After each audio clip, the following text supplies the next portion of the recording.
Thursday. This is Trekland HQ version 2, and we are live. Where were you 10 years ago, the day we found out Star Trek was back? And a lot more. Today on episode 423 of Trekland Tuesdays, live with me, Dr. Trek, Larry Nemechek, coming at you here from the heart of Trekland through Portal 47. And hey, it's official.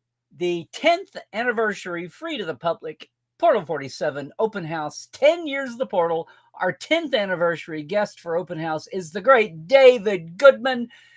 Yell it loud, yell it proud, yell it far and wide. It's Thursday, November 13th. That's a week from Thursday. 7 p.m. Pacific for David. We're going to have a sample Ask Dr. Trek roundtable at 6. It'll basically be like an open mic for all you newbies. We're going to have door prizes. We'll have specials for portals and day treks, tours. It'll be a lot of fun. This is the one time we open the gates to the world. Everybody can come in and see how Portal works. And look, I was pioneering this 10 years ago. I know you can watch guests on podcasts now, some really high, nice level guests, but nobody gets the Dr. Trek treatment. There's no experience quite like Portal 47. Either way. And I've got Portales on here to tell you about it.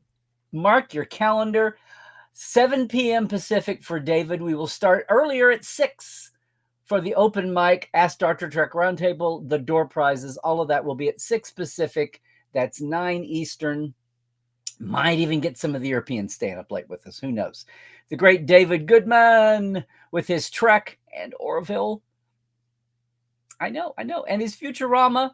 And president of the Writers Guild during a huge reform time, and then holding over to be the negotiations chairman during the strikes. And what the hell is up with the industry in Hollywood today?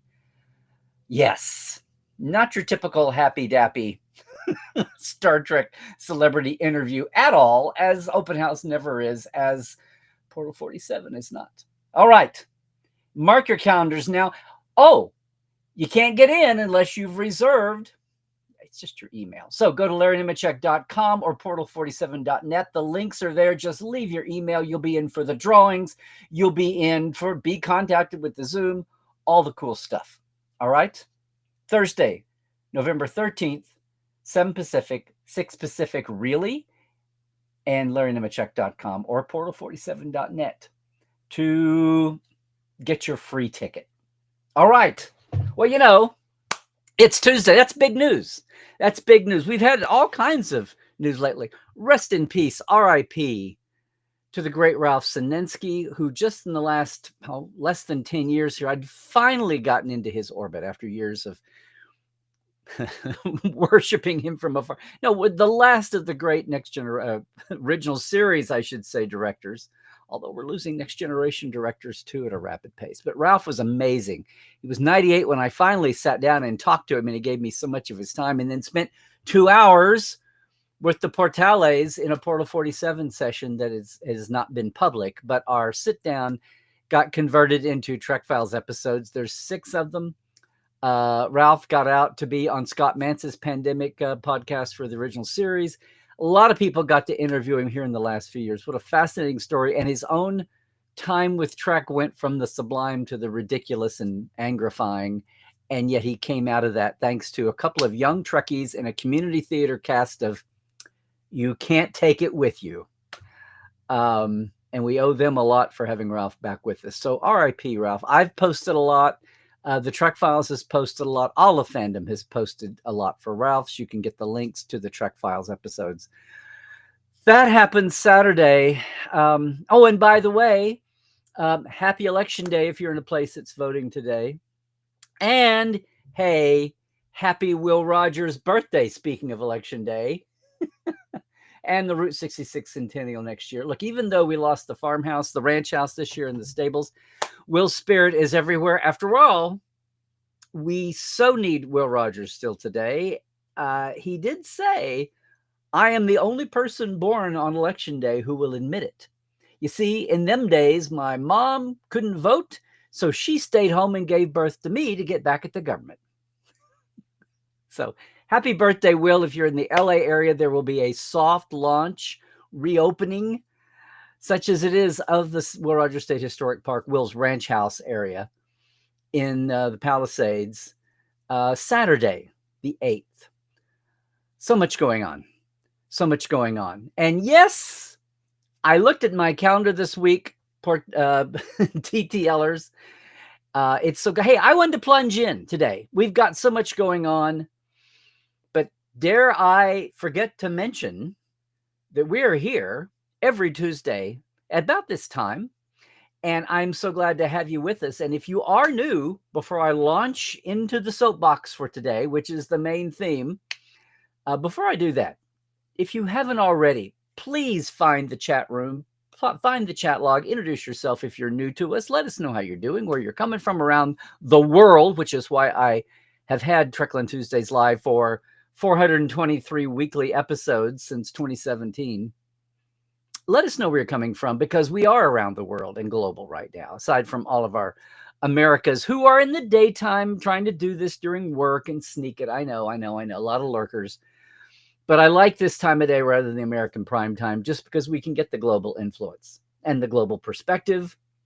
And it's a global perspective today. So yeah, pop off in the chat if you haven't already, just to know that please come in or switch over to YouTube, because you're going to see all the comments in the threads, because Facebook Facebook only shows Facebook. Okay. Facebook folks, you're never going to see anybody on YouTube or even Twitch. So come in on YouTube. You'll help me with metrics.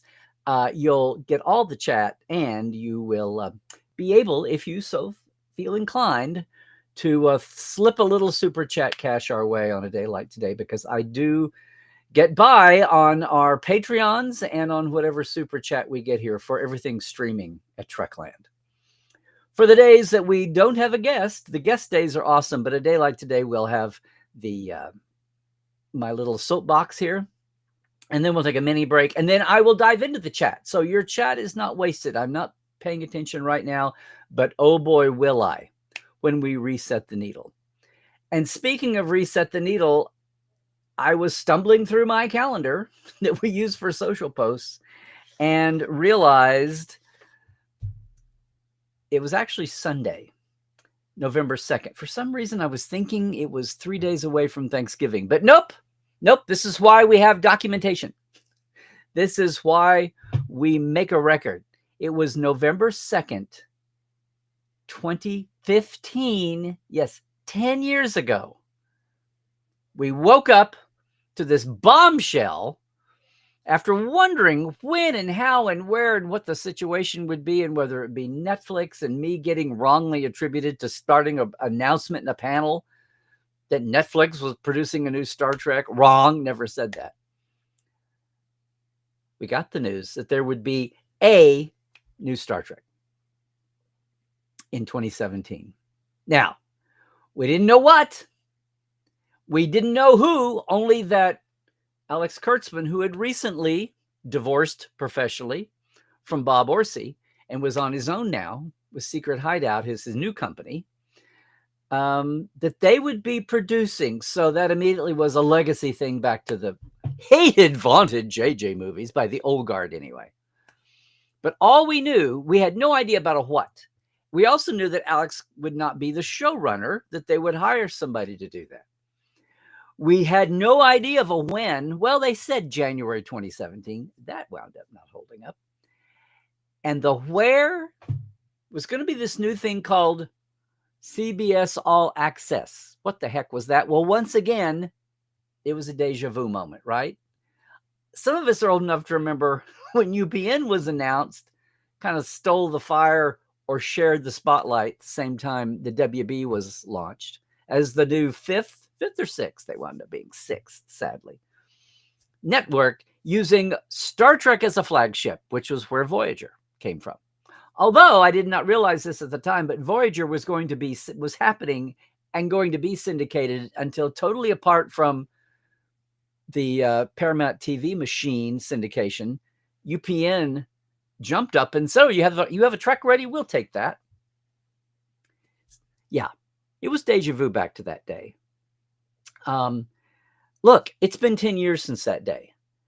If you were around that day, I want to hear from you in the chat, because I can't believe it was a decade, because it seems like 1,000 years ago.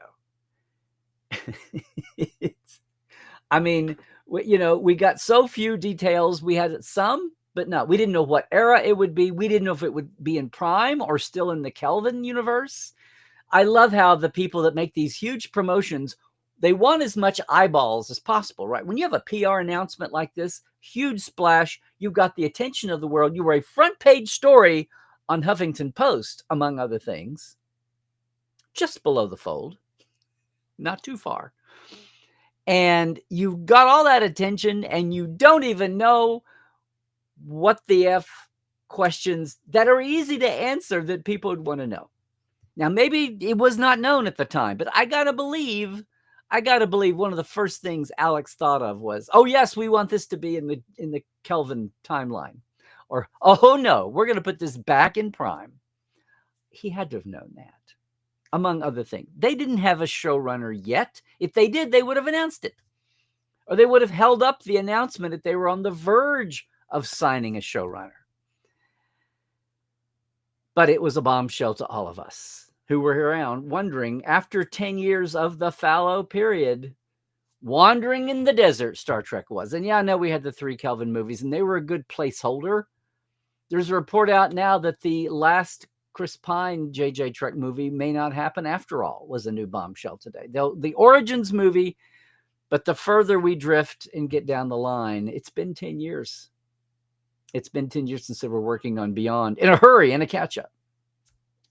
And it really, if they're not going to do anything with that universe and timeline, what is the point? Aside from the sentimentality of letting that cast have one last adventure. Other than that, there's no purpose for the Kelvin timeline. Great placeholder, kept the world aware of Star Trek, brought in a lot of new fans. Actually, it did, shockingly. It brought in fans who were just barely missing out on the Berman era and wanted to see what the fuss was about. And it kept it alive for all the bean counters and suits in Hollywood who have no clue about fandom and numbers and the depth and heritage, but it's just right there in their last quarter report. There's a Star Trek, or their last annual report, if you really want to look long term. Ooh. No. Look, we didn't know much about this show. The biggest news was, what was driving this was CBS All Access was happening. And it was the streaming revolution. And 95% of us, some people had Netflix. A lot of people, some people were still getting their DVDs by mail in 2015. But Netflix had been around for 3, 4, 5 years in a big way. Amazon Prime was in baby steps. Hulu was kind of out there. Some people were streaming, but it was still color TV in 1964. It was still radio in 1922. It had not got peak and mainstream yet. And people weren't even looking at the streaming. They weren't even looking. Of course, we were all talking about what was happening. Now, I'm saying all this because what's amazing is to remember that day, but think what had not yet happened 10 years. Think what the last 10 years have brought us. Okay? I made a list. My Instagram, if you're not following me on Instagram, I posted about this. Look, CBS, we didn't get this at the time. CBS, but to look back now, CBS, divorced CBS, remember? The Viacom divorce had happened. CBS is here, Paramount's over here. CBS has the baby TV Star Trek.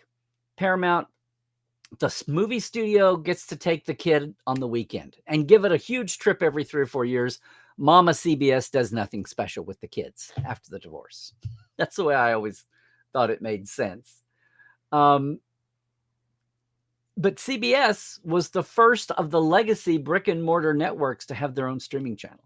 Now, at the time, this didn't feel, but before NBC/Peacock, before ABC and hooked up with the Star Wars and all of that, Fox, CBS was the first of the old school networks to have its own streaming channel, to take on Netflix and even Baby Prime and Baby Hulu. Seems crazy now. We didn't even get that, right? We didn't. People were still doing cable, much less linear networks. They were still a thing. Yeah.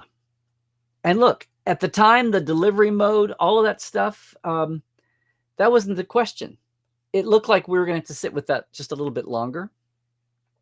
But hey, it was a deja vu moment for me back to 1987 when Next Generation was announced, and it would be a syndicated sales model, no network involved. Again, a whole new paradigm of delivery. And then, yeah, the fifth network. A network was a known thing, but to have 5 and 6 of them for announcing Voyager, it just, even in 78 when they announced the Paramount TV service and they were going to grow one night at a time, exactly the way Fox did. What, 10 years later? 8 years later? You started off with 2 nights a week, and then every year you added another night until you staffed up a whole 7-day, 7-night primetime schedule. Then you add sports, then you add news, such as it was. But that was then. Since then, oh yeah, we've totally had this streaming debate, this serialized debate about structure since then. We've had the birth pangs. They finally announced Brian Fuller 5 months later in March 2016 would be the showrunner. A lot of us rejoiced. Oh, yay, they got an old Star Trek head. And then we saw some of the footage. Then we saw some of the square nacelles. Then the pictures of the Klingons leaked from that extra who was quickly fired. But after that, it was just all crazy, crazy, crazy, right? And then, of course, we had we learned the name Discovery only 5 months later. We still didn't know what it'd be about. Did they announce that it would be 10 years before Kirk and Spock at that point? Maybe so. We've had all of this since then, and most of all, we've had this. We've had the rise of, even since 2015, Chris Jones had Trek FM. I was a guest on Trek. But since then, we've had the podcast boom, and we've had the YouTube boom, and we've had the toxic tuber boom as well, right? And the 10% turning into thank you bots and trolls, 20% the negativism of the internet, that we were all getting depressed over what happened to hearing from grandma on Facebook, the interwebs, the algorithms. We found out, we understood what algorithms were, how they inherently drew. It's like rubbernecking at a looky-loos at a wreck on the highway. People can't help but look at the disaster. It's the same way with our online algorithms. We've learned all this in the last 10 years. The bots, the trolls, the toxic tubers, and that Star Trek, congratulations, got big enough to cross into the crosshairs of all that muck, all that negativity black hole that the algorithm darksiders had conjured up. We've learned all this. We also learned that CBS All Access did indeed use despite the naysayers, did kind of have a tsunami there in the streaming revolution, thanks to Star Trek. And all of the spin-offs that we're still watching, that are still playing out. Alex Kurtzman contract or not.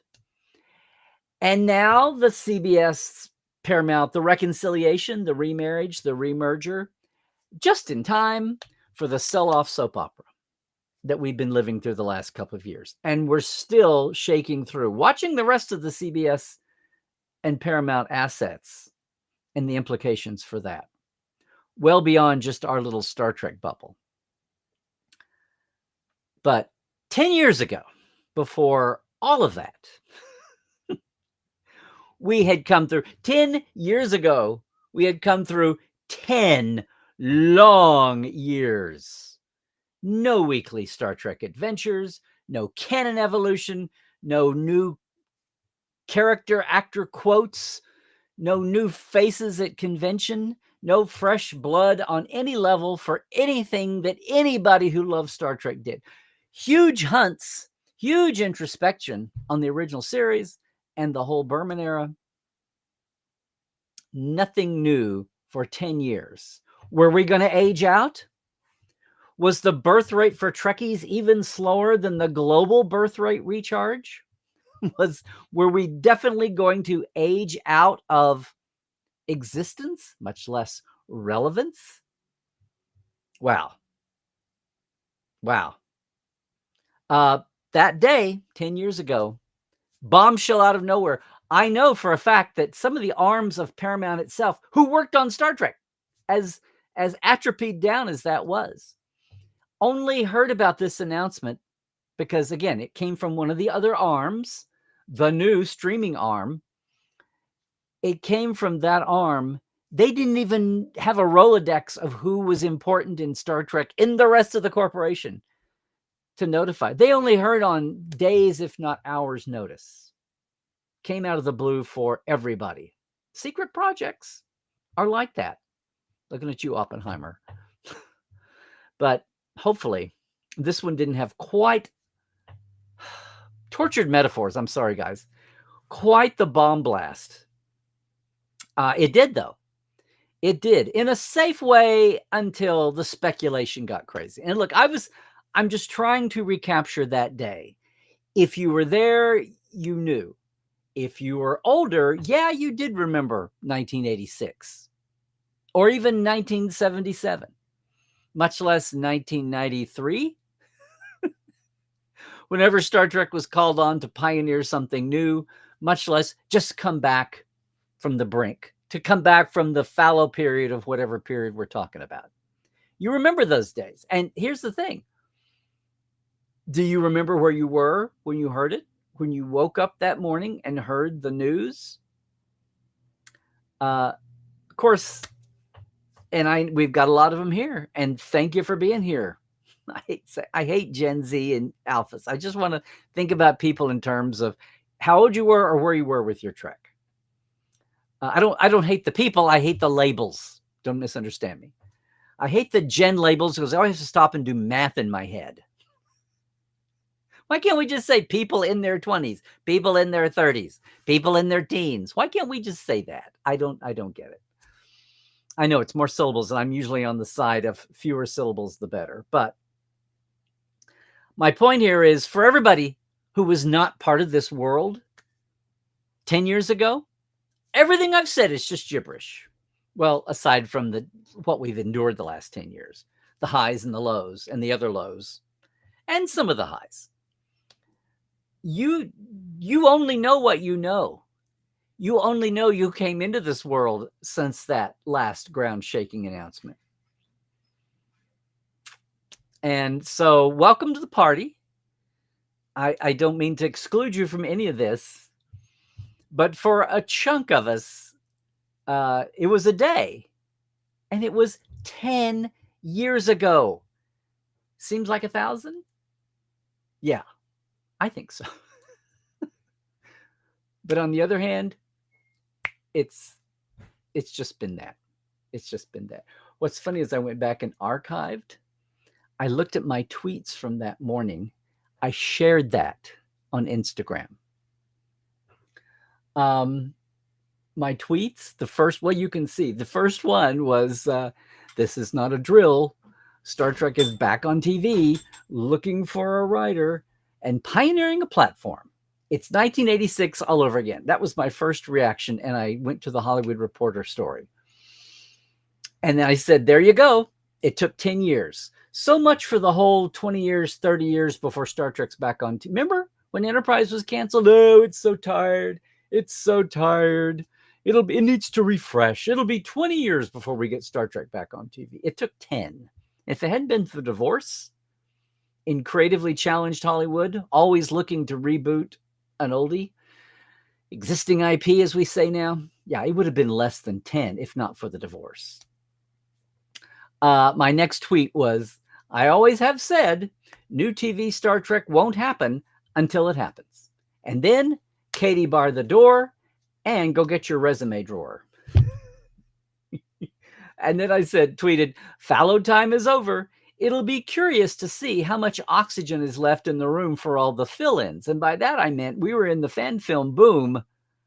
This is a year before the settlement and the suddenly there was impetus to have new Trek, so we don't need all these fan films of whatever quality, filling up the airwaves, taking fans' attention, and taking up their commercial disposable income. That was the end of the fan film boom.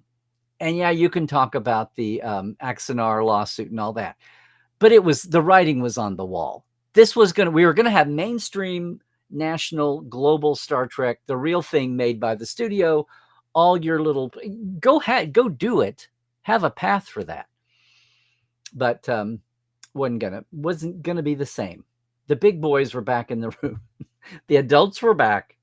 That was just going to go away. Then my next tweet was, I said, let's start a hashtag Prime is not difficult for Alex Kurtzman. The Trek nerd tweeted me and said, I'm terrified yet optimistic. If they don't do it right, it could be a disaster. And I said, oh, absolutely. Got into some replies then. Yeah. Not unlike UP in 1994, I told somebody else. I said fans are going to concentrate on the format and canon and then casting. But the hashtag Star Trek, hashtag CBS pioneering media business angle is just as huge. And it was. It's what we're still dealing with. A lot of fun that morning. I said, if you think everyone feels the same way you do about Star Trek news, just check the comments at the Deadline story. And there was a lot of haters already. And, there was a lot of reaction. No, don't touch Star Trek. Don't let Alex Kurtzman near it. All of that stuff. Another tweet I had is, looks like I picked the wrong week to come home to full internet because I'd been on vacation and we had, I also tweeted, for all you kids who came in with the 2006 announcement of Star Trek 09, this is what Star Trek change, hashtag, looks like.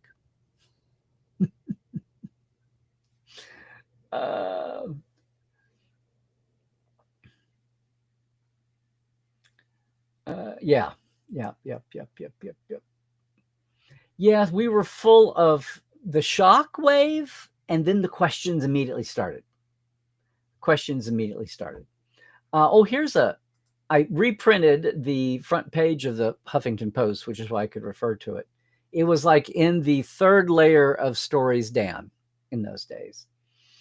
The headline story, another row, and then Star Trek's return with a picture of Kirk, Spock, McCoy from Plato's Children huddling around the table with McCoy's making. Of course, they use a TOS picture to announce that there wasn't anything else to use, of course. I had this tweet. Congratulations, Alex Kurtzman, a new Star Trek and a new delivery model. No pressure. And then I said, just repeat after me, Star Trek, hashtag Prime is not scary, hashtag Prime is not hard. I'll be happy to advise and consent. Fortunately, that didn't happen. And I said, watch out. All this Star Trek canon and platform spec that some of us have been droning on about for 10 years is suddenly about to be mainstream news. And one more, which was kind of sweet. UK Trekkers, red alert. I'm about to be on with Jim Swallow for Phil and BBC 5 Live Radio about all this newfangled Trek stuff. Unfortunately, the guy who was the host there got Me Too'd a year later. I went to try to find this radio. I didn't preserve it, so it's lost in the ether. So Jim Swallow and me, our radio conversation in the UK. The UK always calls to have me on, BBC and Independence. When Leonard dies, when Nichelle dies, you're loved in the places where you don't live. Anyway, I want to stir all this up. A, because my God, 10 years, and B, my God, look at what has happened in the world we live in now, in Trek world, and a huge Venn diagram overlap into everything media, and sadly now into everything politics. Star Trek is touching that. is intertwined to some degree with so much. I know, and all we want to do is just to have decent Star Trek stories. I know. What do you think, guys, gals, peeps? 10 years. What are your thoughts on these 10 years? On that day, do you remember where you were? And, hey, it's better than a 9/11 or a JFK or a Pearl Harbor memory, Challenger. It was happy. At least it was for most people. Some people wound up being able to, turn it into a stinker of a moment. But there's that day and how our world has changed and shifted just in those 10 years. I'm not even talking about the pandemic and the political topside and all of that. But where we are with streaming and serialized storytelling and not, and all of that. And here we are at another pivot inflection point for Star Trek, wondering what's going to be next, what the next year or two will bring. I'm sure we'll have another November 2nd, 1915. I'm sure we'll have another November 2nd, 2015 day again that will wake us all up. Hopefully we won't wait 10 years for it after next year. I don't think that's going to happen. Not the pace, not that the pace of creativity, but also the pace of money making and quarterly reports. Don't think it'll be another 10 years before we get back around with it, unless there's some outside interference, like, a corporate divorce, something ridiculous. Anyway, let's talk about that in the chat in a minute. But hey, if you are leaving me because you're watching on YouTube later, you got to sound off too, man. You all have to leave a comment on this and keep this going on YouTube too. It's a pivotal time. There's nothing else going on in Trek. We're heading into the holidays. Con has wrapped up. I didn't mention that either. We'll be talking about Con here as soon as I have time to finish absorbing it all. But for right now, we'll talk about Con later. For right now, yeah. Happy Election Day. Happy Will Rogers' birthday. Don't forget our Trekland Treks day tours are also out there. Don't forget that next year, I'll give you a break, is our Exploring Trek Sites Hollywood. Don't forget that next year, there's the QR code. Is the big multi-day tour. First time in 10 years. Talk about your 10-year interval. Yeah. And don't forget that next week, I'm saying this, it's whenever you're watching this, it's Thursday the 13th.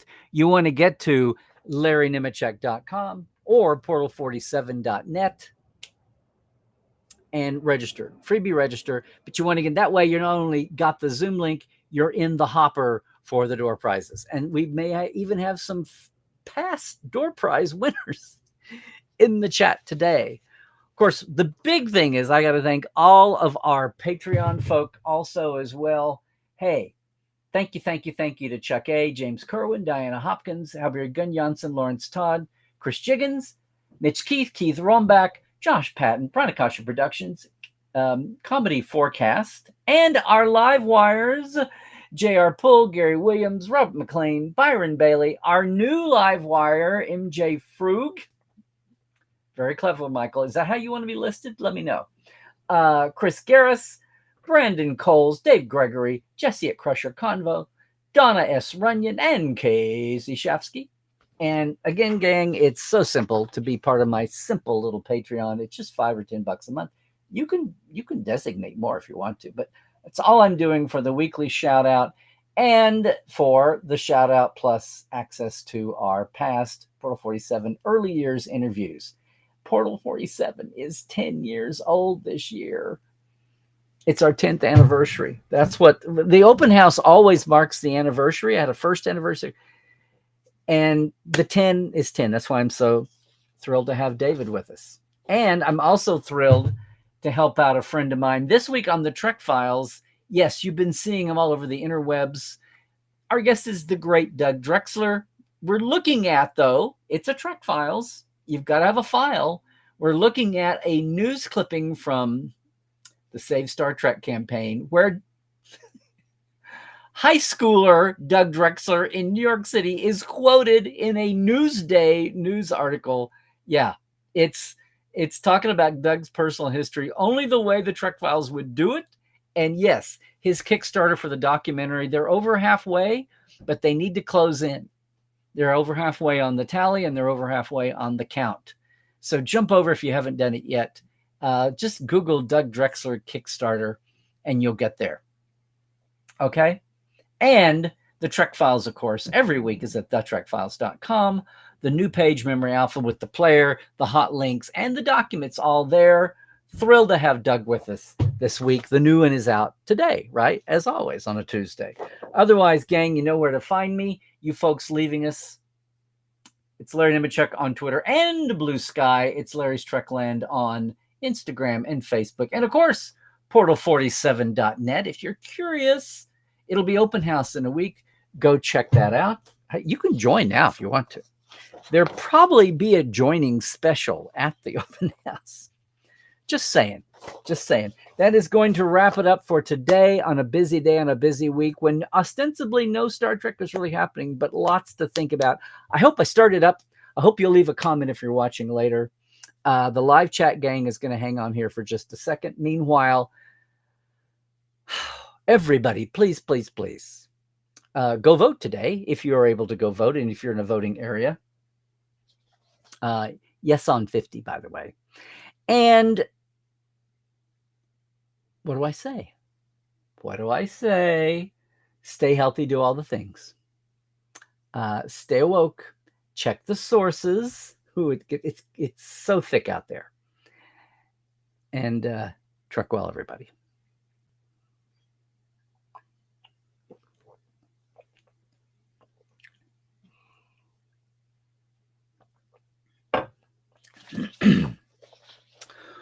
Woof.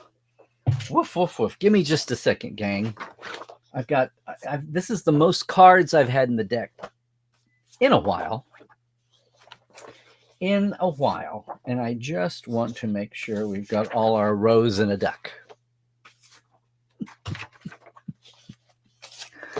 Okay, time to back scroll and see who's with us today. Did I stir anything up? We'll see. Christoph, no idea where you were 10 years ago. Maybe you should see about that, huh?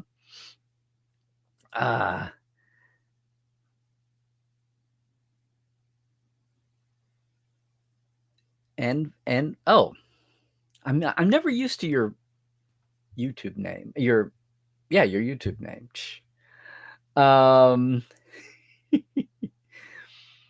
Timothy, hey, everybody checking in here. Hey, Transporter-Roo. Back on TV and mostly made in Canada. Yeehaw. I know. We'll try to do something about it. There's a bigger picture, though. Hollywood financials are in a mess. I guess on one hand, we're lucky to have the Star Trek we have because it's cheaper in Canada. It might not have happened because of costs if that was not an option. But Star Trek really, the vibe of Star Trek really needs to be SoCal again. I'm sorry, gang. I'm sorry. But Steven, are you new to TTL? If you are, great. If not, that's fine. Or Larker, whatever. But glad to see you. I think maybe that's your first time to pop up.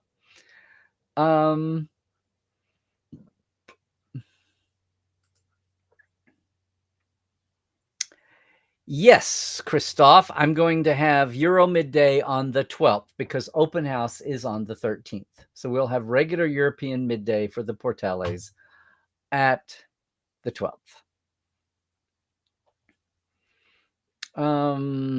Hey, Dave, good to see you. May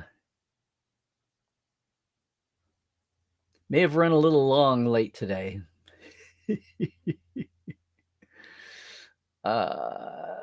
Yes.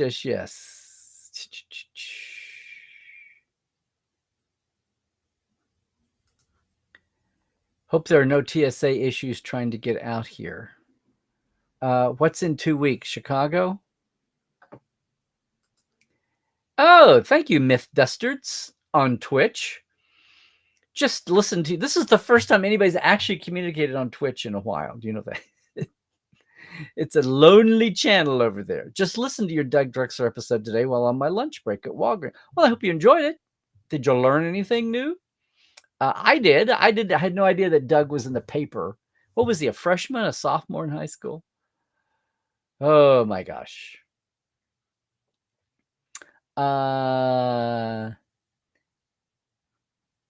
Oh, okay, Mona, you're probably gone by now then, but it was good to see you. Yeah, my figure. Time flies. Hey, red shirt Bob. Good deal. Thank you, sir. I'm glad you are. I was too when we started. Still am to finish. Yeah, the Michiganders are here. Well, we got so many howdies.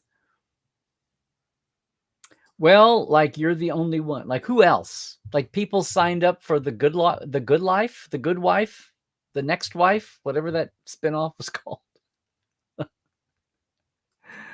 Oh, hi, Rose. Good evening, good afternoon. Yes, indeedy.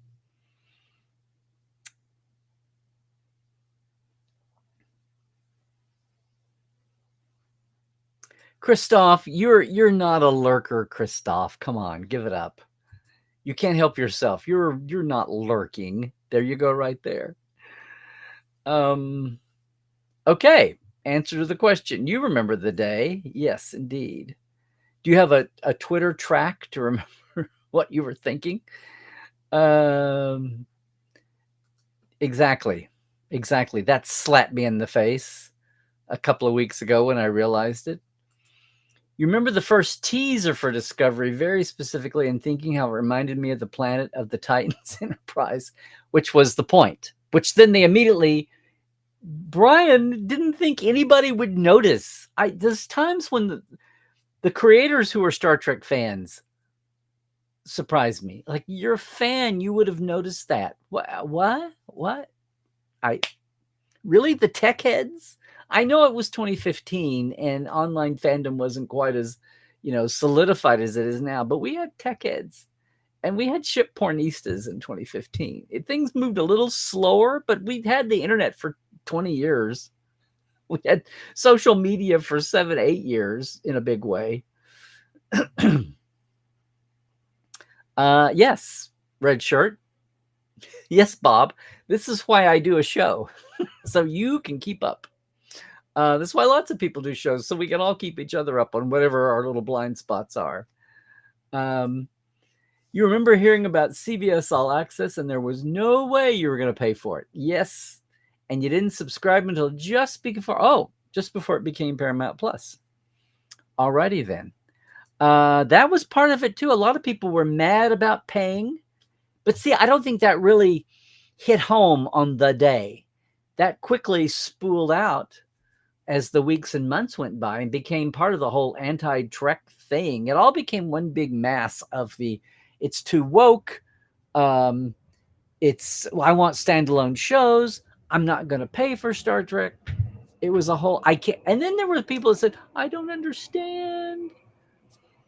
Look, wrapping your head around streaming is almost as much as if you were a film photographer with a 35 millimeter camera and wrapping your head around how the whole new the paradigm for photography was different, and video too then.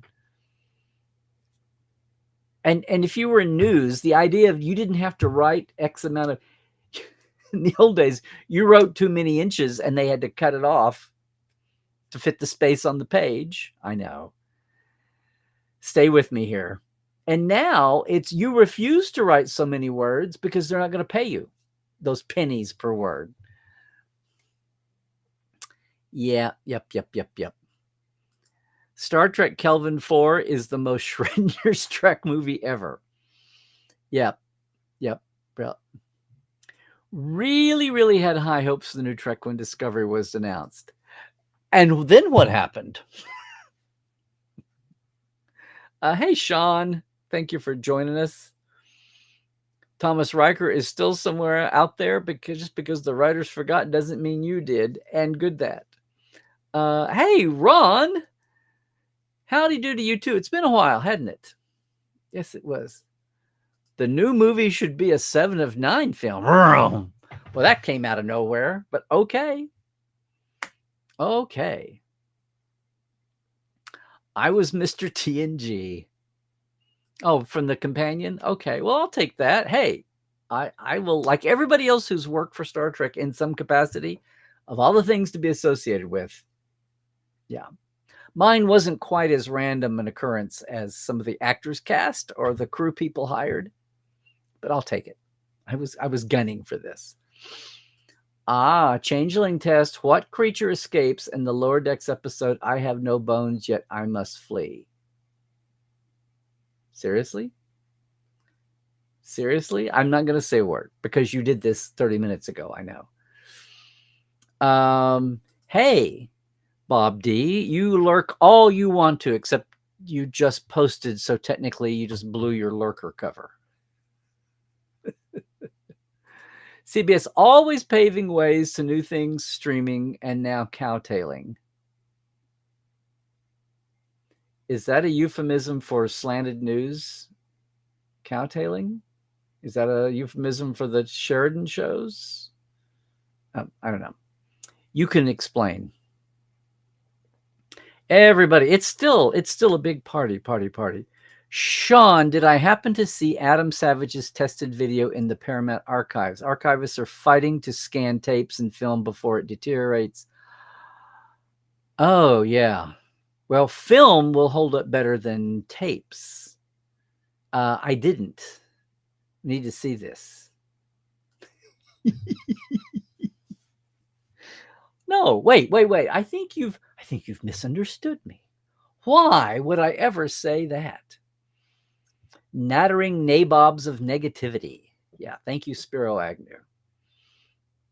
Much like Discovery Section 31 and most other missteps, I think we need to stop asking for the opposite of what we want. No, Kurtzman, we want you to stay on forever. Throw out the old DS9 prints. Okay, number one, Secret Data has nothing to do with the corporate decisions about the storage, the archival stuff. That's different realms, okay? And I don't think it's going to be well, his contract is up. Well, now it's ticking down. I think it's a year from October. So I think we're into 11 months now. So we'll see. We will see what happens. Thank the maker for Lower Decks. Could not agree with you more. Oh, you're going to do one of these. If you could go back 10 years and tell someone not to do something in Star Trek, what would it have been? Oh, you're going to ask me like a real question. Oh, my God. I'm working for this. You better do a super chat on this, my figure. I'm working on this one. Not to do something in Star Trek, what would it have been? Not to separate, well, number one, not to separate visual canon from concept canon. You know what? I will give people imagination credits. I will give people a gold star for adhering to concept canon. May not have been the choices, but once you made the choices, there was a lot there. 90%, at least as good as any other era of Star Trek has done. You drew up the hardest play to make, but 95% of the time you got there okay. Around Sarek and his family, around a lot of other issues too. What were we just talking about? Threading the needle. Oh, and the Strange New World needle threaders. But you just shot yourself in the foot over not even considering visual canon or figuring out how to. You don't say, well, I couldn't give you 66 looks, so I had to give you 2017 looks. No, you find out a way to do both. That's a false choice. And if you've got talented, incredible, creative people, that is the challenge you give them. You don't just let them loose to go copy everybody else at the moment. Otherwise, if they'd had that approach, original series would have looked like Lost in Space. It would have looked very 60s NASA flashing light computery. They didn't have budget, and the simplicity forced them into being iconic and distinctive. And that's what you need to do now. That would have been my first thing. Secondary, I would have said, well, if you're going to do a serialized story, you better make sure the big bad or 2 or 3 is enough to fill out the bones. And, you know, because if you hang yourself on one story and it doesn't work out, if it's lackluster and unsatisfactory, then you've wasted a whole season on one bomb that was a dud. Actually, if a bomb being a dud is a good thing, you've wasted on a big show that's a dud. Hey, Mona, yes. You know what? Discovery is ended up not being the show it started off being. Thank goodness. Now, I'm going to do a rewatch of Discovery at some point. Maybe I will record it. I don't know. But I'm going to do that at some point. Wonder how a Berman era series would do nowadays. Do you mean 26 shows? Do you mean standalones with really long-term arcs that aren't tied to a season? I think it'd do fine. But I'm not sure. Define Berman era show to what you mean. Yeah. With Khan now included, Sean Shatters. Do you think the suits will deliver more? Seems like a cheap way to test out ideas without spending a lot of money to gauge fan reaction. Oh, you mean like short treks? Was supposed to be like the lab theater, the black box theater lab experimental theater for Star Trek? Yes, except now you've got people going, oh, why didn't you make this a movie? A series? Yeah. I don't know. You've got new people coming in to run things. Are they going to be in the ego trap of saying, oh, if it came before, we're not going to do it? Or do you think they'll rise above that and see the form? I don't know. Absolutely nothing wrong with loving Discovery. I love Discovery as well, just maybe not all aspects of it. But as a whole, you do love it. Well, that's true of any Trek, right? You don't love everything 100%. And yes, the years have softened that. Again, part of the reaction at the beginning was about paying for it. It was just adjusting to serialized storytelling, serialized structure, and watching them try to get better at it. The train wrecks of doing something right in front of an audience.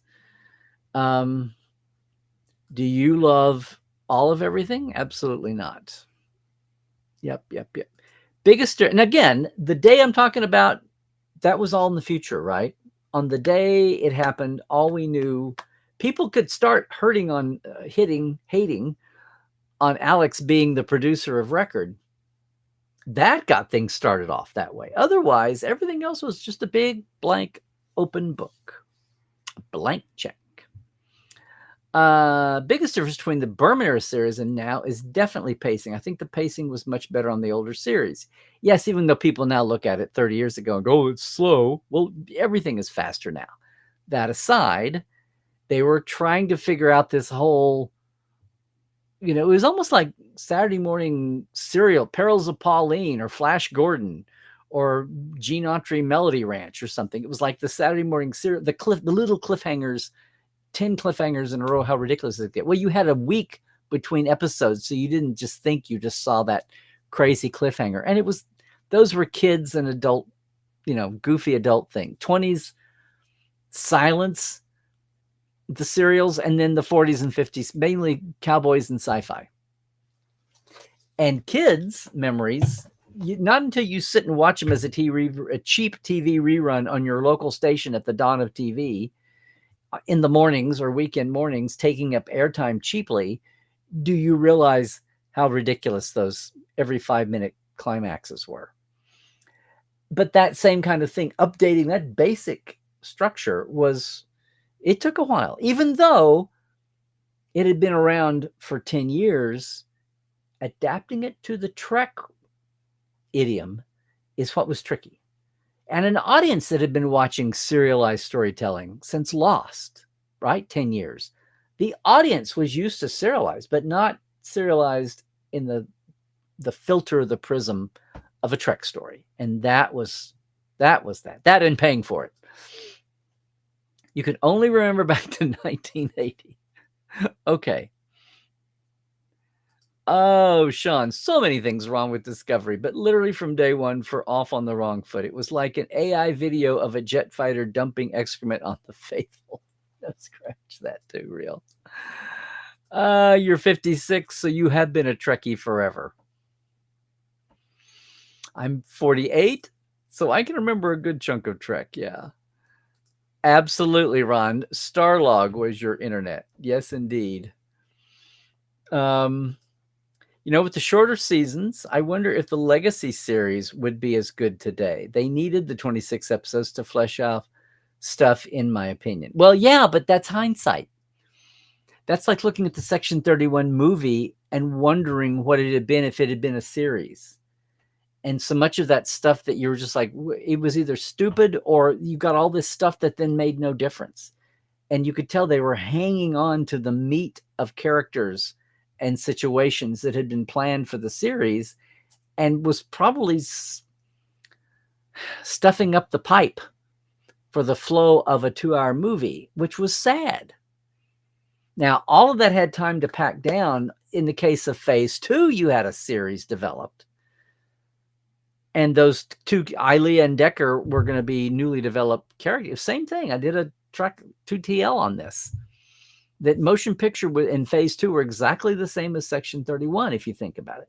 Developed for a series, crammed into a movie. And as much as we talk about the motion picture, most of which has been fixed now. Go back and watch the 4K Director's Edition, the new one. Everything.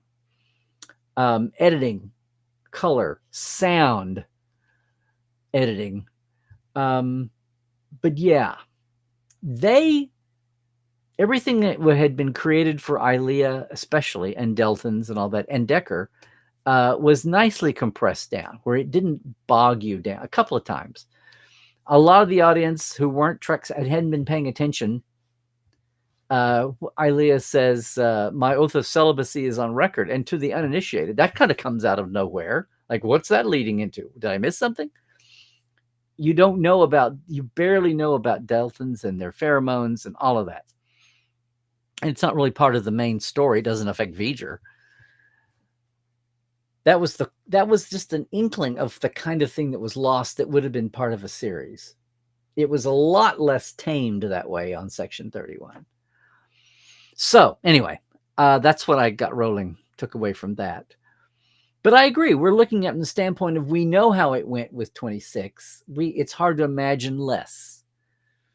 If they'd had less, they would have done something. They would have been standalones. We would have just got a lot less meat. My concordances, the encyclopedia, would have just had a lot less factoids on the characters and the events and the situations.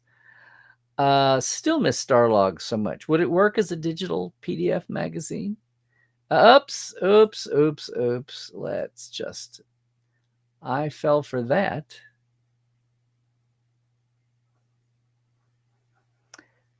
Yep. Starlog was great. Their TOS episode guide was your Bible.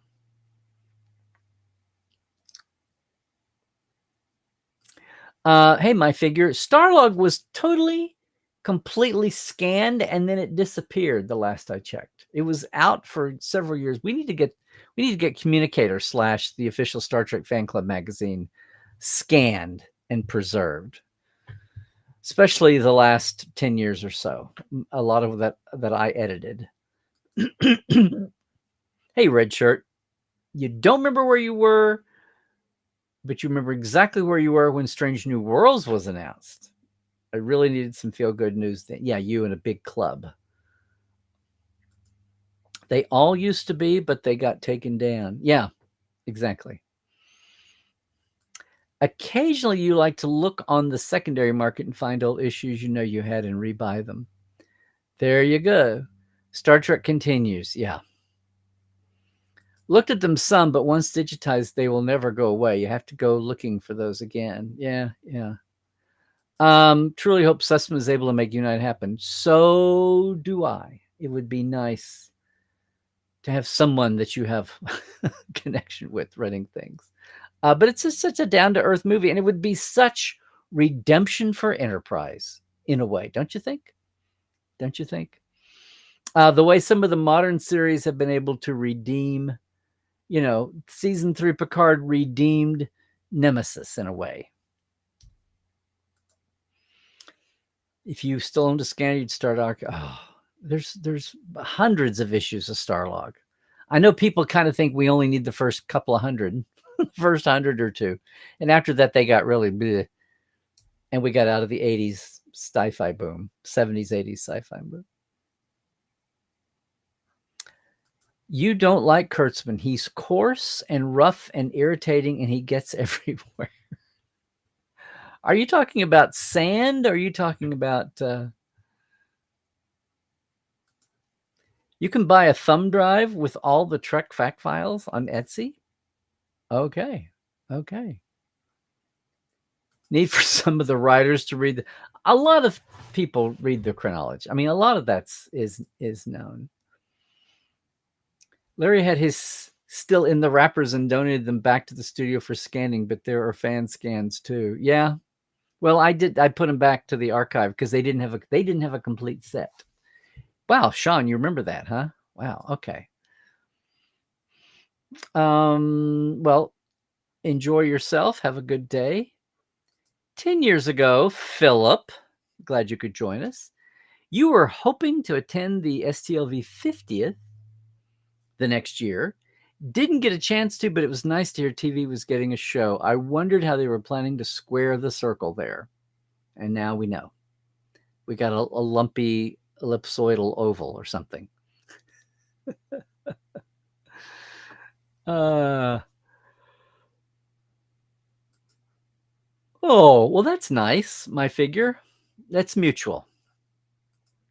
Star Wars has a paid position called the Keeper of the Holocron. Yep. Sansweet, what's his first name? Rick? Yes, got to meet him once. Has script approval rights for canonry. See, that's what we said years ago. Oh, God, you guys, when I need to find the letter in Interstat that I wrote about when Harv was doing the movies in the 80s. And I said, not even one person, I said, you need a continuity council. Just submit a script and let us, I want to be on it, and I wasn't even thinking one person. I was thinking get 6 or 8, we didn't even say canon then, continuity people, background people, to just filter through a script and just say, oh, oops, fix that. Or, oops, what would be cool if you said this? Or, hey, here's a chance where you could do this. The way a consultant does now, the science consultant, the Joan Pierces and the Forum, Kellum DeForest folks, or any of the science advisors, you write notes, not trying to tell them what to do, but to point things out and give them options. That's what we would have done. That's what my backgrounders panel would have done. You'd think some days they finally learned the canon lessons. Then SNW season 3 comes along with the Metrons, the Gorn, Q Trelane. Strange New Worlds became the same recycled ideas with convoluted explanations. Well, no, those were homages. Those were homages. Actually, they were trying to sometimes fix canon. I know and These Are the Voyages was a Valentine to the fans. Sometimes the intentions don't quite extend as far as the outcomes. Would love a show on the Enterprise C or B. I want that. I wasn't even demanding an Enterprise C or B. I would just like that era represented. It doesn't have to be an Enterprise. And yet, Garrett, we were supposed to see the Enterprise B in the series for Section 31 had it happened. Pedro, hello. How are you? Pretty crazy to think that back in 2013, House of Cards aired on Netflix and everybody thought it was a novelty. You mean that it was a drama on Netflix, or that it was a political drama where you had an egomaniac pushing the envelope and boundary in Washington? You read the title, and what a nightmare it's been. Of House of Cards or my title? Explain, P. No spoilers, but everybody should be listening to Khan. Amen. Amen. It is so good. Yes, and Naveen is amazing in it.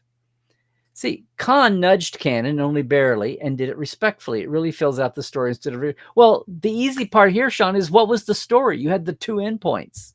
You had a couple of. Marla was with him, right? Now, the Tuvok Sulu professor envelope is a little more cautious a tale.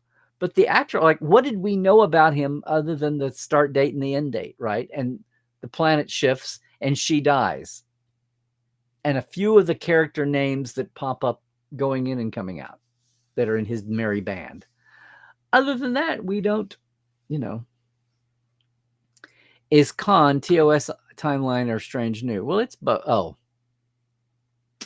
I bet it's TOS. If it came from Nick and then went on over to Kirsten and David, I'm sure it's TOS original. Yeah.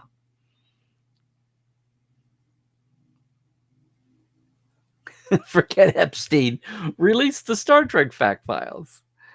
Star Trek needs its own keeper of the holocron. I totally agree.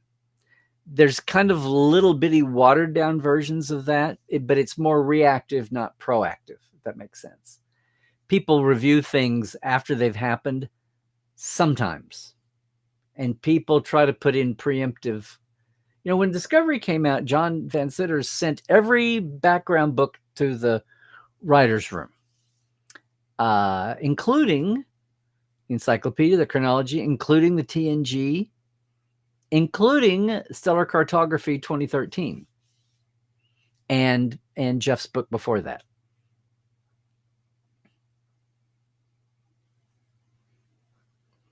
Well, Pedro, I totally agree. I would have loved to have done that.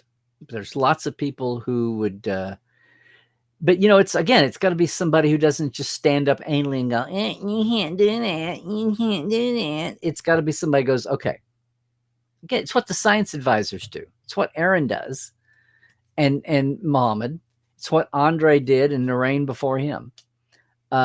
This needs a tweak. Here's some ideas. I know what you're trying to do. And still lets the writer make the thing, but with some guardrails.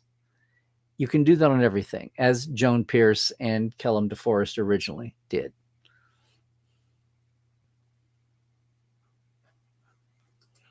You're less inclined to believe we need to be that close to continuity, but it would be nice not to retread everything every 5 seconds.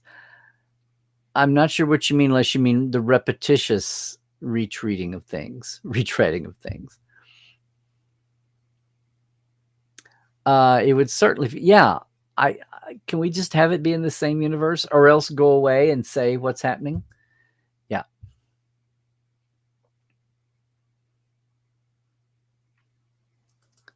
Steve Meyer. Oh, hi, Steve. Yes. But it has been too long. Absolutely. Did I not recognize earlier? Yes, LA made Star Trek, although it could be interesting if they produced it in the UK. Okay, well, I don't know if I have time for interesting. If you want an experiment, go do it on your own time. Already there's too much contradiction between TOS, TNG, and the Kurtzman era. Hopefully there can be some canon welding to make it more consistent. Yeah, we call that canon smoothing. Where have you been, Philip? I've called that canon smoothing for 30 years. That's what I did in the 70s. We've got these. Yeah, within the original series, there's contradictions. But you find ways out of that. You find where you just kind of double think your assumptions. Rob Lowe is making a show with 100 contestants filmed in Ireland. It's cheaper somehow to fly them all out, bed and board them, and fly them back than film in the USA. I don't doubt it. Dave Blass told me at the beginning of Picard that it costs $5 to do the same 10 episodes at the same scope in Trek. It costs 5 times more to film in LA than Toronto. And after that, I'm like, okay, well, that's the game. That's the ball game. Thank you, Rose. Good night to you too. Yes.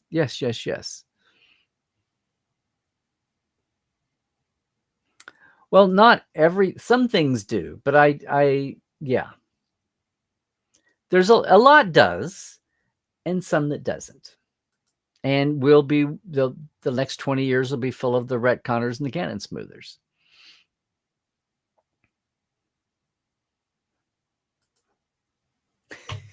Time flies like an arrow, fruit flies like a banana. I didn't know that's what they said, Sean, but I do now. Thank you. Don't know if I'd say everything from Kurtzman, but yes, some of it should be welded with everything else. CBS Access was kind of a waste of time in the end, it seems. Well, no, it was a stepping stone. It's kind of like the U Spa to Starfleet.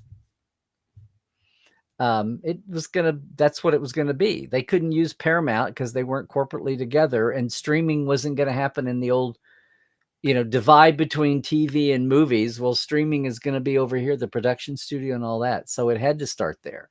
It was kind of a victim of its own timing. Yeah, and Ellison doesn't want to throw it into, bundle it away or merge it into something else or sell it off. They're gonna make a run for streaming, whatever the hell that going to look like in 5 years, whatever that business model is going to be, because Netflix barely knows themselves. It's just churn. Sadly, how do you have legacy franchise IP in a churning black hole monster? If that's the way that streaming survives to be.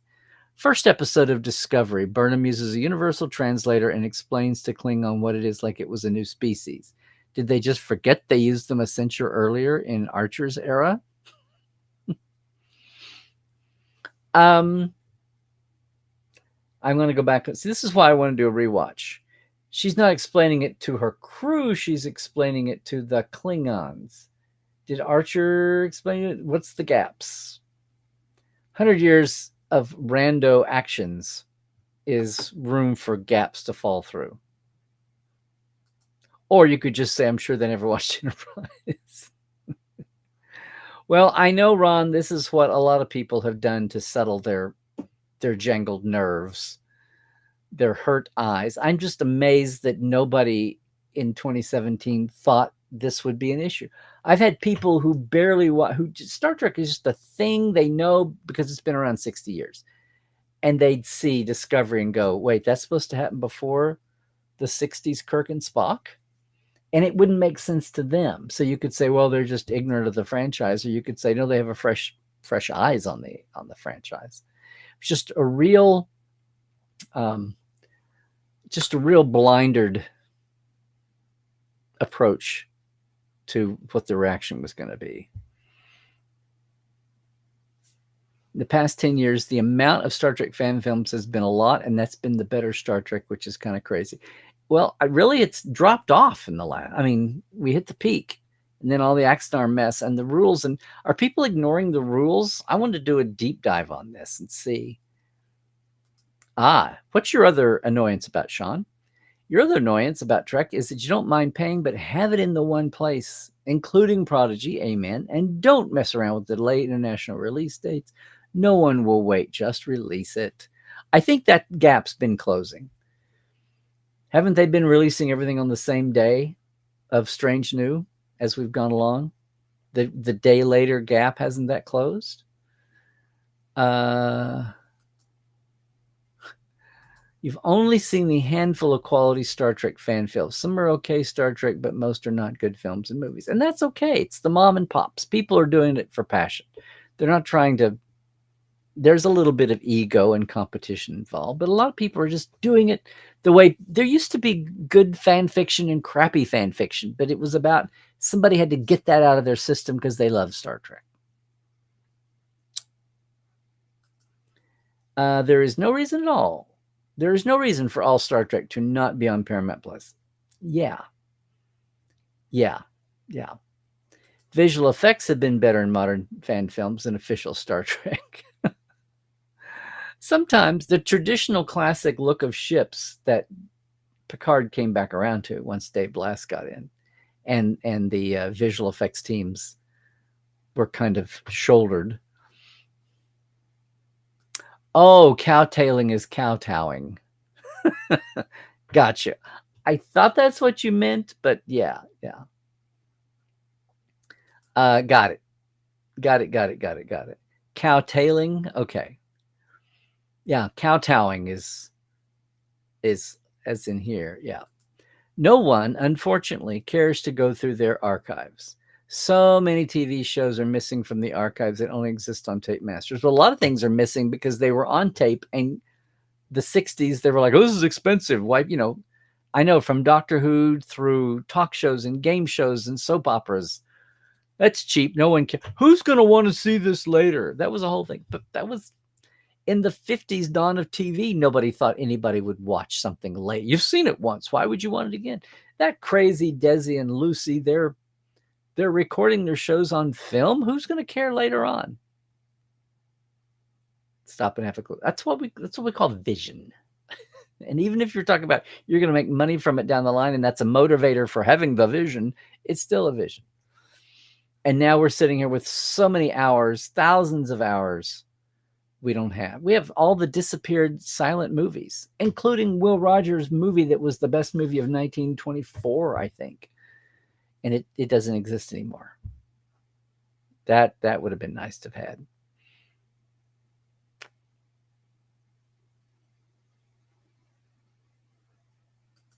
Okay, thank you. I'll put it on my list.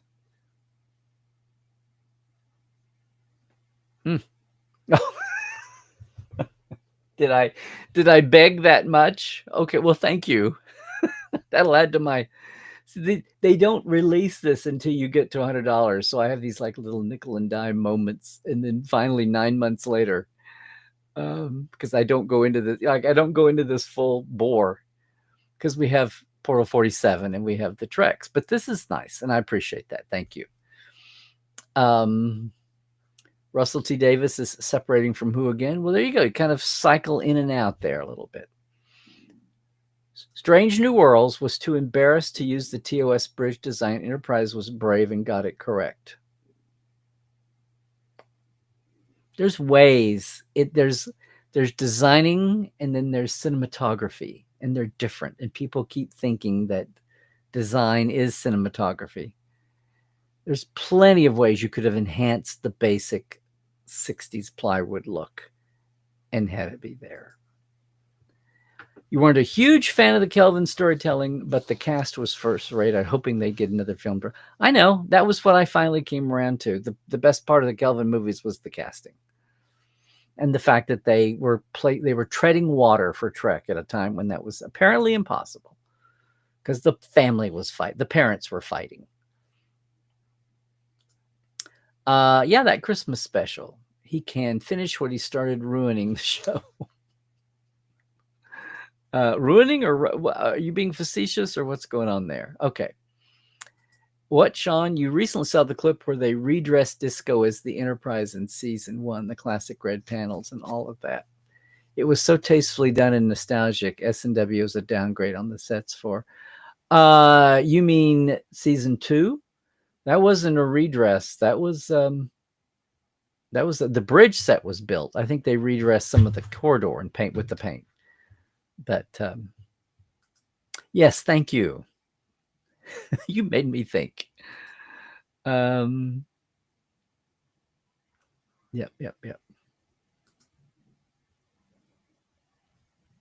Well, Philip, you're not going to see it filmed as the 60s filmed it. We went through this at the beginning when this erupted. I thought Enterprise was the answer to this, and you could go even more. Enterprise was 20 years ago. You can do even more with editing, lighting, filming, enhancements than they did even. Pacing, the way it's cut, the way it's edited, all of that. Nicest thing you can say about Star Trek under Kurtzman is that he wanted to bring in new fans, in positive or negative. He brought Trek back in a way that did that. Not sure it was worth it. I think it was. We'll see what happens. We will see. Here's the thing. You've got a whole generation of silently came in through all these shows who aren't speaking. They're not in the places like this yet. Some are. But the younger people who are out busy trying to get their lives started, and not spend their whole life online. I know there are some like that. Eventually, they will percolate up to be the. It's same thing at the beginning of TNG. The old guard was talking for a lot of the volume of TNG reaction when the TNG was affecting a generation that didn't know where they were supposed to go talk until they found their voice. Same thing with Voyager, same thing with DS9. And even apparently same thing with Enterprise. Wish I could find the good screen caps of the MTV special of Deanna looking at the old bridge crew files. I know. I have the manuscripts for those somewhere. Guy Vardaman gave them to me back in the day. I think Mike incorporated those into his chronology in Encyclopedia because that all came from him.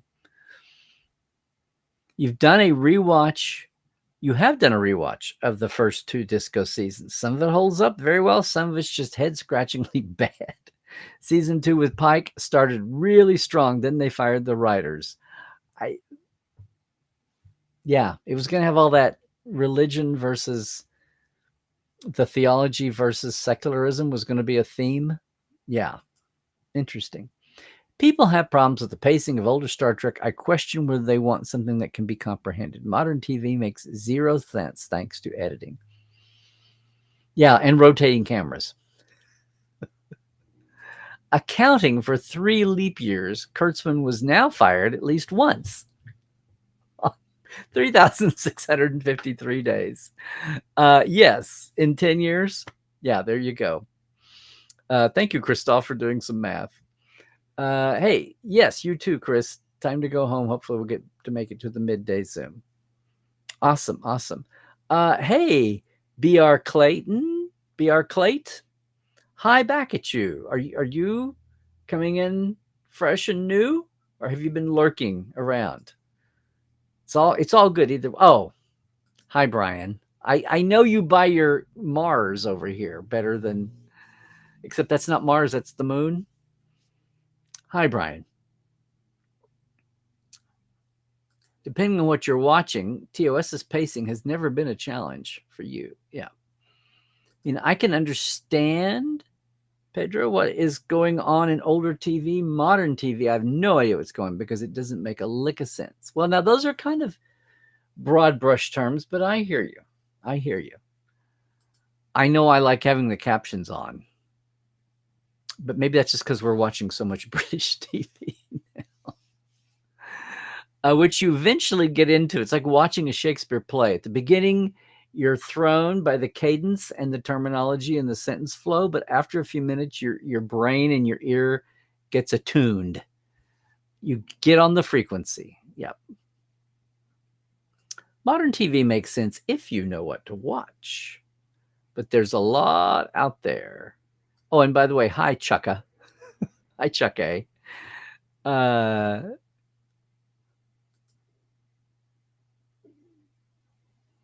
Oh, okay, Pedro. I'm so busy looking at the things that get fixed. I mean, I miss the wooden rafters. That got fixed 20 years ago, I know, but I miss the wooden raft. And I miss the bars being switched on the jackets at the end. They corrected them and didn't leave them wrong. But I'd like to know what that is. I haven't had time to sit down and watch and put myself through the test, but is there a list or an article somewhere? I'd love to see it. Hey, Myth Dustards on Twitch. I don't like some of the remastered sounds as V'ger goes away and the Enterprise appears in the newest version versus the sound effects in the DVD. Oh, okay. Those were choices. Those were very conscious choices. And Mike Mattasino doing the audio. We have all of space and time to tell stories. Where should we go? Producers, tell Kirk's story again. I know.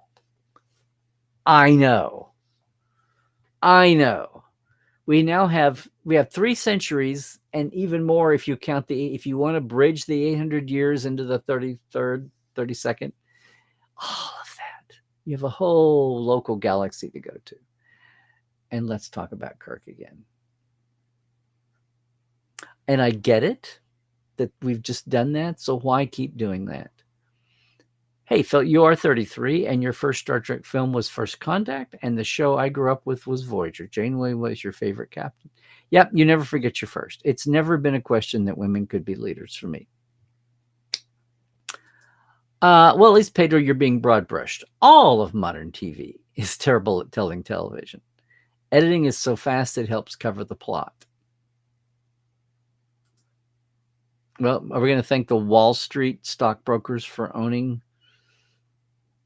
Netflix and Prime and all of that, putting money, and then what's left of the linear networks having to follow that lead and keep the 28 2-episode seasons alive because of that?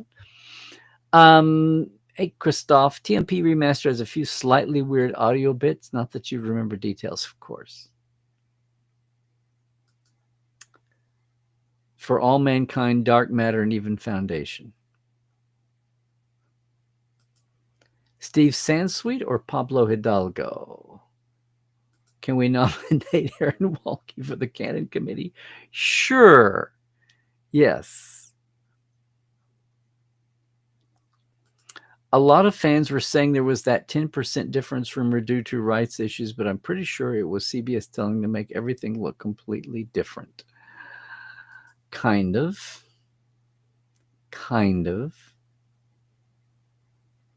You loved Lower Decks. That was the reference show, and they canceled it. If they want to do nods and winks, bring back Lower Decks. House of Cards, such an unbelievable drama. Kevin Spacey managing to hang into power until the files got released. Happily say you've not ever given a cent to CBS for modern Star Trek. Wow, Pedro. Early on, you decided not to watch. I left the hate watching to the YouTubers.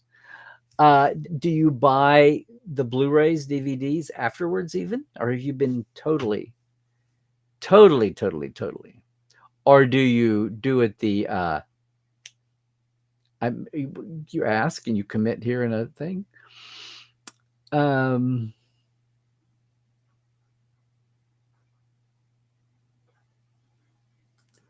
Modern Trek has worked for you on several occasions. Lower Decks, Prodigy, Picard Season 3, most of Strange New and such. Yeah. Reeve Stevens, totally agree. Mohammed and Aaron are great. I've sometimes found them on Blue Sky discussing headcanon and how to try and fix things. They know their stuff.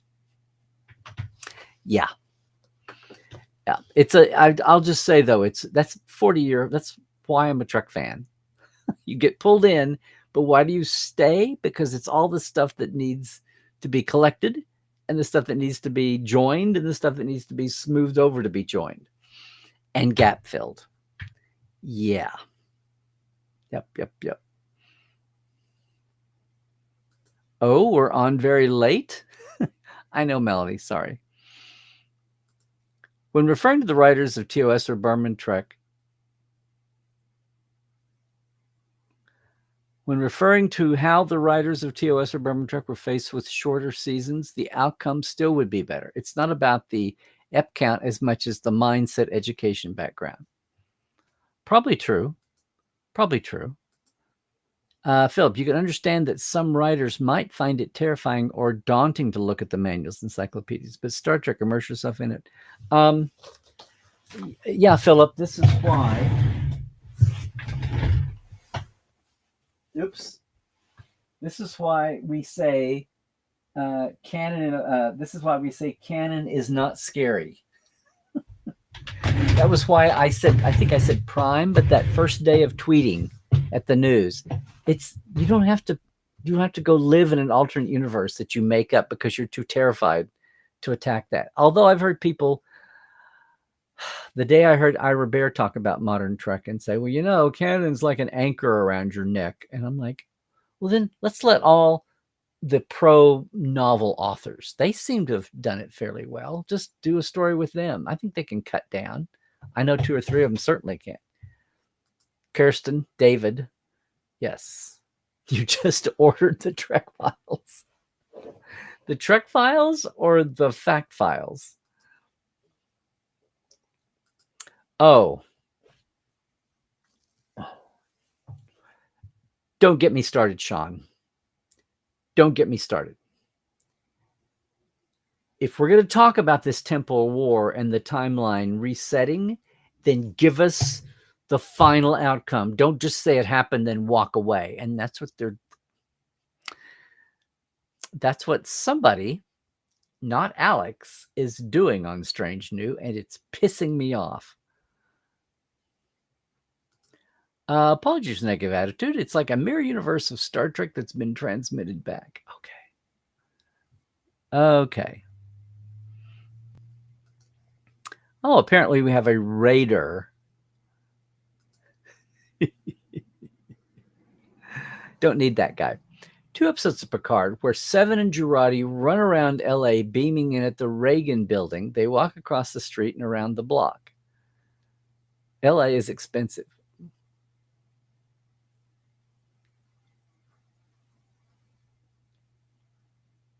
Not sure what you were getting at there, Sean.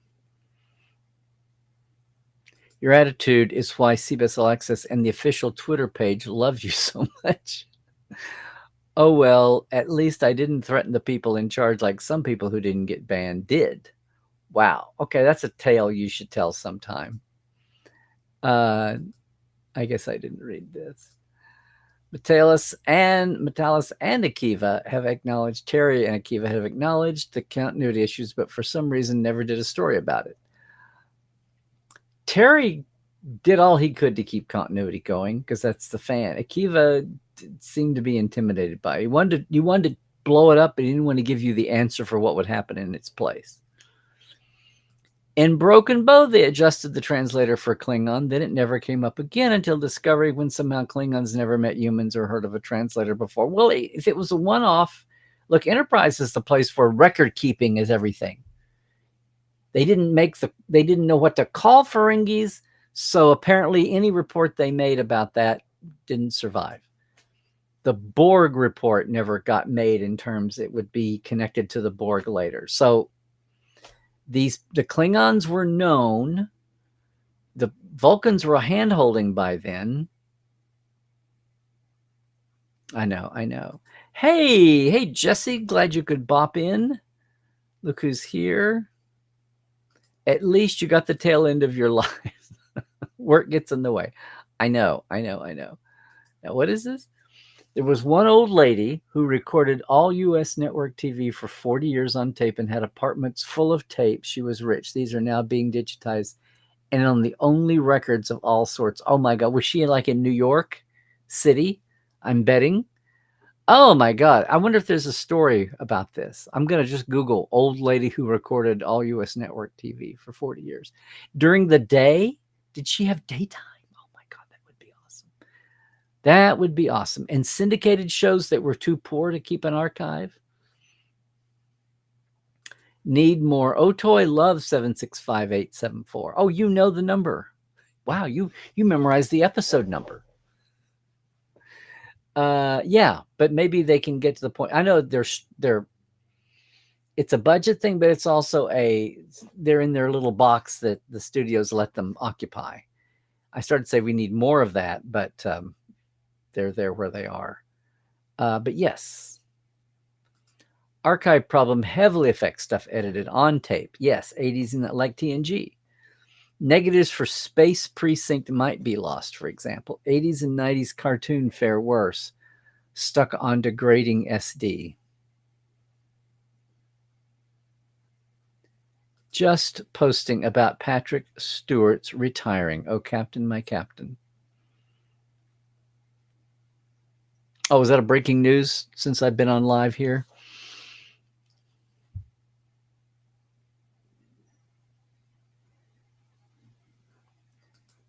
Okay.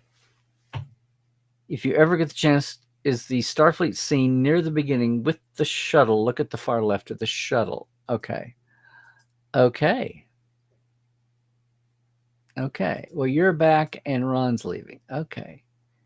New to the franchising, yes. TNG was your gateway, but you love all the new Trek.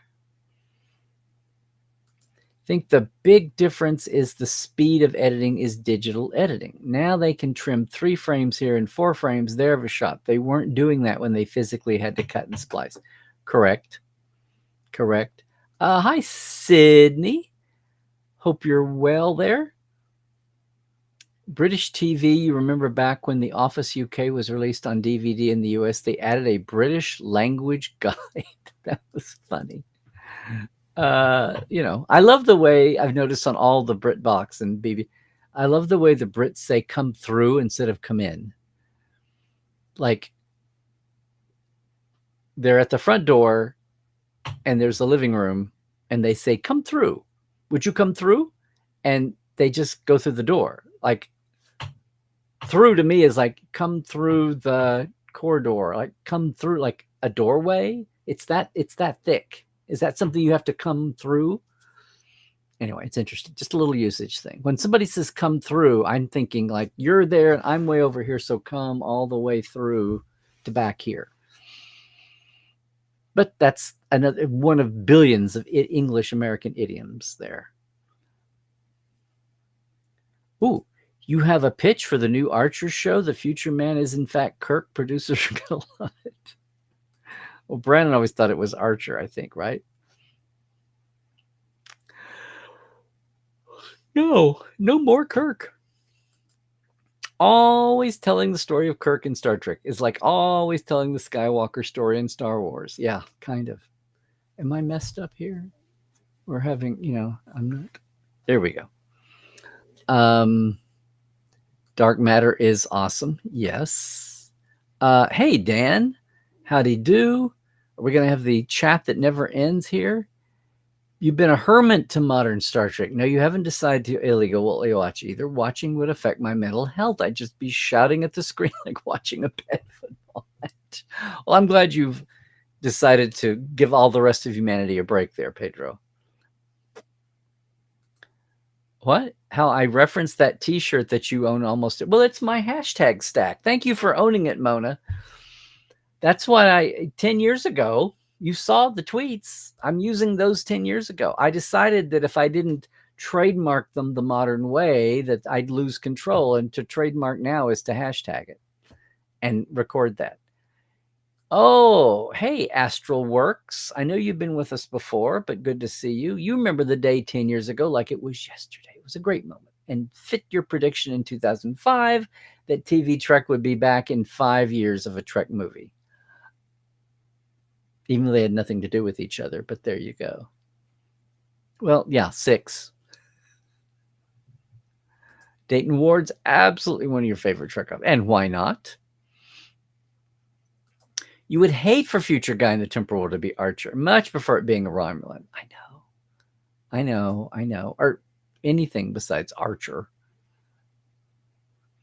Is Doctor Who, due to the Doctor being a time traveler, time is always in flux, so they use the term wobbly wobbly, timey-wimey, yeah, and hand wave certain things away, but that makes sense for Doctor Who. Well, yeah, Doctor Who has no continuity timeline because he's bopping around in time and regenerates. So you're not worried about when people live and die. And I mean, the Brigadier dies and, all the companions are humans that die. But anyway, yes. And a couple of them have made. Yeah.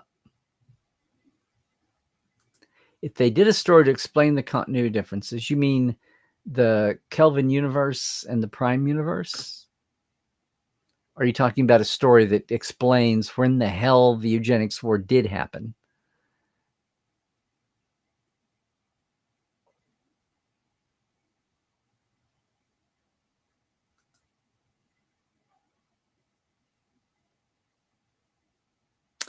Oh, Shaw. Forgot about Metalis blocking everyone who said anything that wasn't fawning over everything he did, not talking about trolling him or even talking to him, just questioning bad continuity.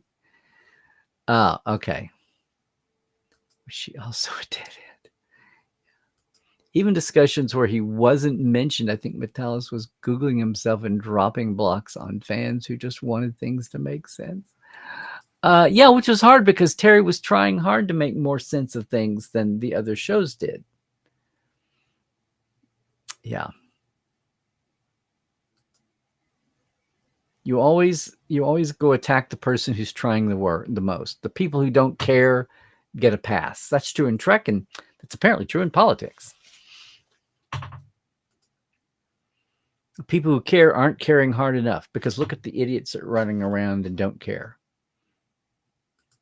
Hey, Astroworks, your opinion of Discovery was very good. Cool. Thank you of this. Marion Stokes is the woman who recorded 35 years of 24/7 TV. Wow. On all 3 or 4 networks at the time? Wow. Yeah. Well, I mean, I'm sentimental enough to think, give them one more. And look how much older that did you see? I mean, 10 years is 10 years, gang. Time happens. It would be a mature cast. They would only supposedly now be the ages of the originals, not in the movies, but in the original series, because they were so young to do the Academy year. Oh, they're not big on archiving either. Yeah.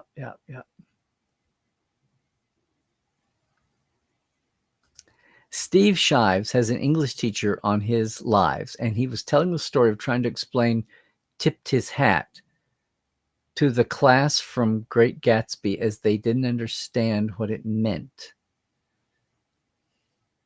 Tipped his hat? What, you mean, did the British call that something differently? Or you mean tip his hat as in a compliment or a nod? You would also say come through, meaning pass through the house to wherever we happen to be. Yeah, but when somebody says it to, they mean come through as in like the next room. That's why it made no sense. From the back of the house up, sure, you're coming through the house. Or in an office, you come through the waiting room to go back to an office or an exam room or something. In regards to Metalis, he did something unwise, which is used a blockchain. It's not a good idea because you can block friends who might got you. Okay. Literally a blockchain. They ever make a continuity fixing event? I just wanted to end by Worf checking his trophies to make sure it ended the right way. If you know, you know. Yeah. Good deal, Philip. We hope you can make it too. Thanks to all the Portales who are on the chat today too, by the way. I appreciate you guys too, since I pioneered that before a lot of Patreon and everything and everybody and their dog having interview shows was the thing.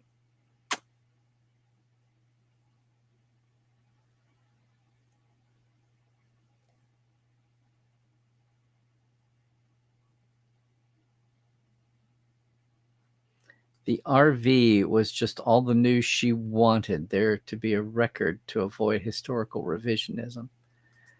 To clarify, you mean doing a movie to explain the continuity issues of Kurtzman era Trek could include the Kelvin timeline. Got it. Well, gang, I know I got started late today, but I think that's going to wrap us up. I think we are at the end of the chat. The student didn't understand the expression tip your hat. Teacher had to explain it. We say lots of things that don't make sense, such as footage and recording when we don't record in feet of film. I know. Every time I say footage, I go, we're using the old, just as we have Victorian and Edwardian and Elizabethan terms that make no sense now. That's how we get a rich language. Confusingly rich language. Yes, Christoph, a lot of people coming and going on shifts, but glad so much we could do that. Gang, I just want to say one more time, thank you. I think it is the end of the chat. Just put this on your calendar. Come over, sign up right now at LarryNemechek.com. Thursday, November 13th, you'll get back before now and then you'll get back the Zoom ID, but you will be registered for the drawings, for the door prizes too. With the great Dave Goodman. Only had the 2 years on Enterprise, but gave us the memorable Futurama episode. His years on Orville. We're gonna keep it to Trek in the industry. So we're not gonna dive into the Orville big time because you can go do that on some Orville show. But we will get back into the middling roots of Enterprise, mid-years roots of Enterprise. Find out what were the ups and downs of that. And I want to get his take on where Hollywood is. And you know, Dave worked on animation and live action and has a handle on that in the modern sense too. Going to be a fascinating, fun time. You want to join us at 7 for day, but come at 6 for the Ask Dr. Trek sample roundtable. We'll hear from a lot of new folks on Zoom, on camera. And by the way, Portales, I didn't know this. I did get my guest confirmed for tomorrow night. I know you Europeans don't care right off the bat, but we will have guest night on Portal 47. The delayed October guest will be tomorrow night. Paul Elliott, who runs Makeup Effects Labs, with a lot of fun stories from the Berman era and a couple of things recently even that were on Trek shows. Anyway, what a great, great, great organic, hands-on Trek maker who doesn't get credit. His business doesn't even get credited. So you've got to do that. Anyway, once again, thanks to all of the TTLers, all of my Patreon. Thank you, folk. Thank you, folk. And a shout out there to JR. Wait, oh, I'm sorry, MJ. Well, shout out to JR, sure. But especially MJ Frug, very cute there, MJ. Yeah, if you want to join my Patreon, boom, that's it, patreon.com/Trekland Live, $5-10. I would love to have you in the pool to help us out. I'd love to have you call. We're in winter technically now, but it's still so many great days to go on a Trekland Trek location sites of actual Star Trek places outside of stages around Greater SoCal. We will plan it up front. We will make it a day for you to remember, all customized to what you want to see, whatever series, whatever we work, it makes logistical sense. On a weekend, on a weekday, whenever you've got free when you're in town, we will make it the best. I concierge and show for you, wrangle the props, the cosplay, whatever goofy thing you've got on your trip you want in your pictures, whatever it is. And we have a quick lunch on the way too. Also to say though, if you want that times 10, or I guess times 5, the week before Vegas next year, Vegas Trek, we are coming back for the first time in 10 years now for the 60th anniversary. It's the Exploring Trek Sites, Hollywood to Vegas, the LA, hashtag LA to STLV, 6 days. Yep. And with our friends there, more to come. Whoa. Those gang. That's at geeknationtours.com, but I have a link on my page as well. And the Trek Files, it's a Tuesday. It's up this week. Doug Drexler joins us. In Trek Files tradition, we have a file going back to Newsday, a news clipping that Doug is quoted in. And of course, we're all celebrating the fact that his documentary is in the middle of its Kickstarter campaign. Go check it out. Doug Drexler on Kickstarter. You can just Google for that and you'll get there. Chip in if you can and take a listen. Take a listen to this week's show. It's great history apart from it just being, Doug's drive is on. But of course, we do an actual Trek Files. And it's all the rest of it at Larry Nemechek on Twitter and Blue Sky, would you please? Larry's Trekland on Facebook and Instagram. And here on YouTube, subscribe if you haven't already. Portal47.net, where no savvy fan has gone before. Join us for the open house next week. That's it, fans, friends. Got to see what's going on today. Happy Election Day. Please go vote. Happy Will Rogers' birthday. Again, if you're in the LA area, we're having the soft reopening, such as it is, of the park, letting you know what things look like post fires. The trails being slightly open. It's not a full-time opening, but we're having kind of a welcome back to the park one-day event with some special tours and such there in the Palisades right off Sunset. I'll be there all day that we're having it. Stuff is happening.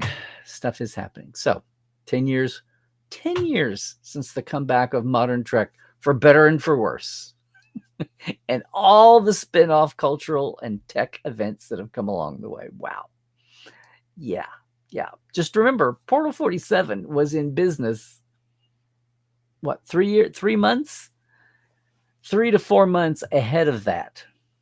And the world that I built Portal 47 for changed as well. Wacky. Thanks, everybody, for being here with us. We'll see you next Tuesday. All righty? Until then, as always, stay healthy, do all the things. Stay woke, check your sources. Trek well.